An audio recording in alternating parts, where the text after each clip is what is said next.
So a friend and I, we were talking about the Byron Allen situation. And if you guys remember, when I made my video was more like Comcast is super racist and we need to pay attention to that. You know what I'm saying? And so the friend was asking me, how can I stand anywhere near Byron when he has a white wife? And it took me a second to answer the question. And I had to really, really search inside and to think about why. And the reason is because as a black woman, I'm used to it. I'm used to black leaders, or I should say more leaders in entertainment who tend to talk about black issues having spouses of other races. I'm used to it. I'm numb.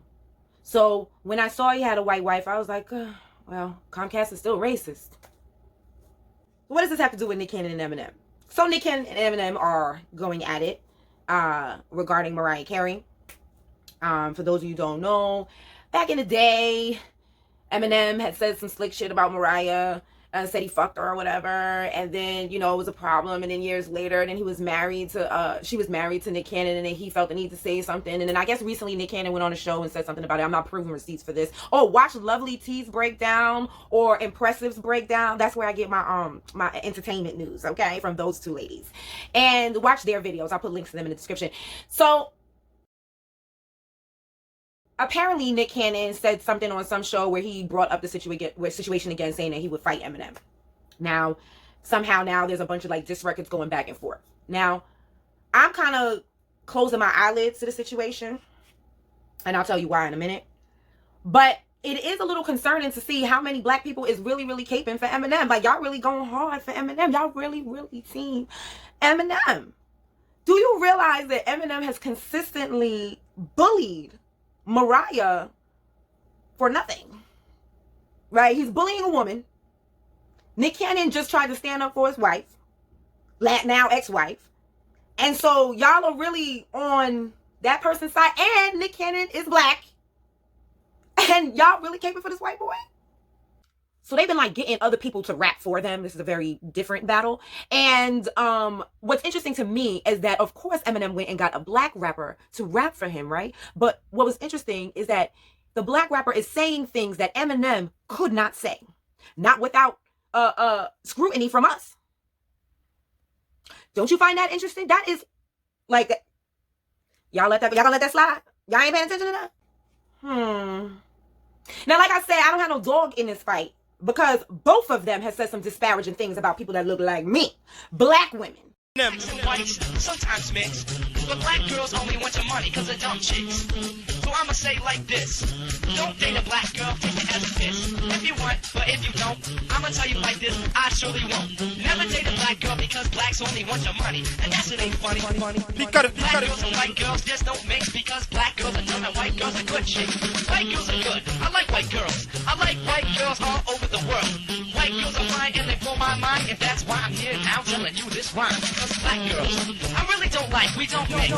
Street was not. I'm giving you a little advice. Don't date a black girl. If you do it once, you won't do it twice. You won't ever do it again because I'll take your money, and that ain't funny. So I'ma say, look, honey, get straight to the point. Black girls are bitches. That's why I'ma tell you, you better pull up your bitches, because all that cash is making your ass drag from the boyfriend you get, and that's pretty bad. I mean, that's pretty sad when you're dating a black guy and then you turn around and fuck another big black guy. Now that's pretty wrong, but you're just skanking. But that's okay because you need a goddamn spanking from me, the funky Eminem.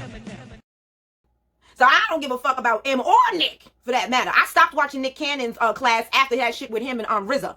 White women are looked at as success. In America, we see a white woman, I couldn't have you. My daddy couldn't have you. My granddaddy couldn't have you. I would get killed even looking at you. So now, if I play for the NBA, I want them all. So you're telling me, the black woman who has been there for us the whole damn time, when we were getting lynched, when we were getting whipped, who was there for us to heal our wounds? If you can give up on a black woman so easily, you don't deserve no other one, because you have demonstrated that you can't give enough love to the number one who needs it the most, because she has been destroyed the most, rejected the most. She is the number one divorced, last married, most mistreated, and you telling me Facts. that because now you have money, Now I'm free to go mess with the same white woman who helped to keep me in slavery. Selfish black brothers, selfish, who want to come together with a white one as an individual as though she is the epitome of greatness. She's the most beautiful. She has the best hair. She has the best everything. No, I think I take some brown sugar over some white cancer-causing sugar any day. I can't have both. RZA held us down. Thank you, RZA.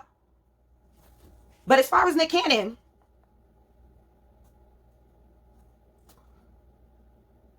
where the white girls at to defend you? Let's look at a chessboard analogy. So if the people who classify themselves as white are on the white side of the chessboard and they say, wow, wait a minute, some of them on the black side are beginning to understand what we are doing, what racism is all about in white genetic survival. So what we will do is we used to kill black men for looking at a picture of white women. Now we're going to have a strategy where we are going to have a certain number of white females begin to relate and even marry black men. And so we will then produce a mixed race group of people where the mother is white. And we will tell the children, they will be colored children, but the white mother will tell the children, you're not black. And so we will have a black person who looks black, but they will be ambivalent about black. And then we will give these people, mixed race people, certain advantages. So it won't look like we're racist, but it'll be a black face, but who will be loving and beholding to white people. In other words, the test, well, let me just give you an example in Europe, that when the Semites of the Jewish religion, they were in ghettos and they were emancipated in the middle of the 19th century. And so then they were allowed to go to schools and maybe have jobs that they couldn't have before. And then the Jewish men were allowed to marry German women. And it has been reported that at the point at which you had the highest incidence of Jewish men who were classified as non-white marrying German women was when Adolf Hitler came to power. See, in other words, it's like simultaneously, if you look at our situation, you will see there are many more so-called mixed marriages at the same time that you have a black president who is being demeaned and degraded, and large numbers of black men are incarcerated. So it's not if you see a system as a whole, so in other words, we can have some mixed race marriages. That will make most black people think racism doesn't exist anymore. It's just like if we have a black president. We can talk to black people and tell them it's post-racial. And they want to believe that racism has disappeared, so we can just kind of throw a few things up and say, look, you can't say we're racist anymore. Look at that. But racism will still be conducted in other aspects of the system. But the black people will be saying, because they have been victimized, they want to believe it's gone. So we'll simply deceive them. It's just like giving black people loans. We will pretend that we're giving them loans, and then we'll, see that the mortgage is destroyed. So it's now you see it, now you don't. But it's still here. At the same time that you may see more mixed-race marriages, you have, a law on the book, stand your ground. So and then everybody can carry a gun. So the only thing a white person has to say, I was afraid of that black person, so that's why I shot him. I remember one time, years ago, I was talking to my homegirl, Jasu Sade. And it was like this video of this little white girl dancing, I don't know, to some song. And I was like, oh, okay. She did a pretty good job, you know what I'm saying? And I was like, she danced, And so Jasu was like, yeah, but why do our people always give them credit when they do mediocre shit? And I was like, you know what, girl? Bitch, you right. You know what I'm saying? Like, you right. And from that moment on, no credit for mediocre shit. You know what I'm saying? And I'm not saying Emma's mediocre, but why are we so quick to stand on the side to give them credit? Why? Because he could do a little something? Well, it depends on the circumstances and whatnot. Sometimes it's just a simple case of a black person trying to show themselves as being even-handed, you might say, decent, etc., etc., and sometimes it's out of fear. self-preservation. They're letting that white person know, I'm not with him.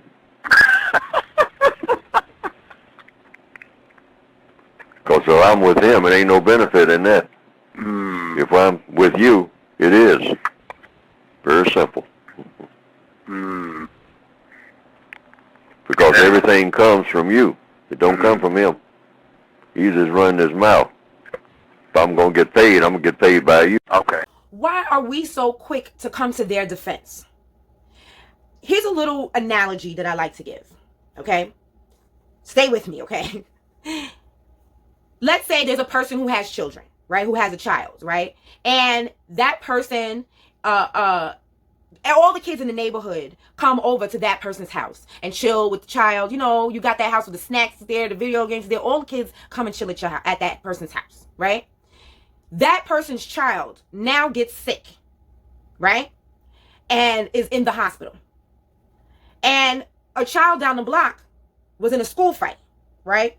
And they come up to that parent who all the kids usually come to that parent's house. And usually that parent looks out for all those kids. But at this moment, that parent's child is in the hospital, right? And they're telling this parent about the other child's school fight. This parent's like, I can't focus on that school fight. My child, or that person's child, is in the hospital.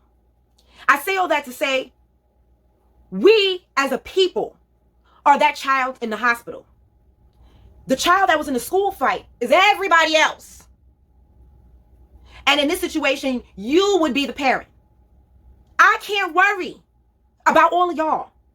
My child is in trouble. We are in trouble. I'm not going to sit here and put on no capes for Eminem against Nick Cannon, even though Nick Cannon said fucked up shit about women that look like me. I'm not going to side with Eminem over any black person. No matter what. Our blood is running through the streets. Our children are being demoralized and tortured in their schools. Our children are being subjected to chemical warfare with these vaccinations. I just played y'all a video where they talking about a civil war, and you want to cape for Eminem. Whose side do you think he will be on? He will rap over there. Either racism and white supremacy exists or it does not exist. See, it's not something that's a figment of Dr. Welsing's imagination.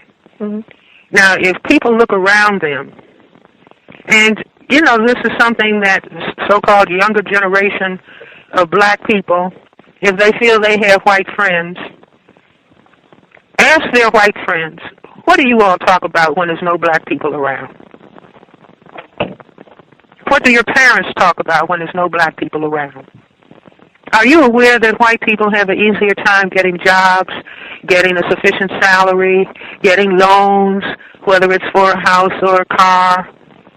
Do white people, how many white people that are your friends want to change places with black people? Because black people don't really have any special problems. See, so if instead of, oh, that's something that older black people talk about, but it really doesn't exist.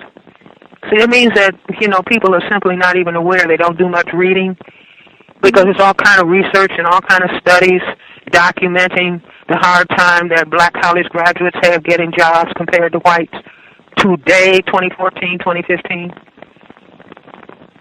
So if black people want to pretend that there's no such thing as racism, I think that their white friends and colleagues, they don't want to change places with a black person. Why? See, in other words, again, either racism, white supremacy exists or it doesn't exist. Do you see? So the question would be, why is it that, you know, maybe younger black people don't want to look at reality? If you do not understand white supremacy, which is racism, what it is and how it works, everything else that you understand will only confuse you. Before y'all come with all the bitter black woman comments, I am the type of woman that pulls men of all races. If I wanted to swirl, I could easily. I choose to wait for my black melanated king that's in harmony with me. Good day.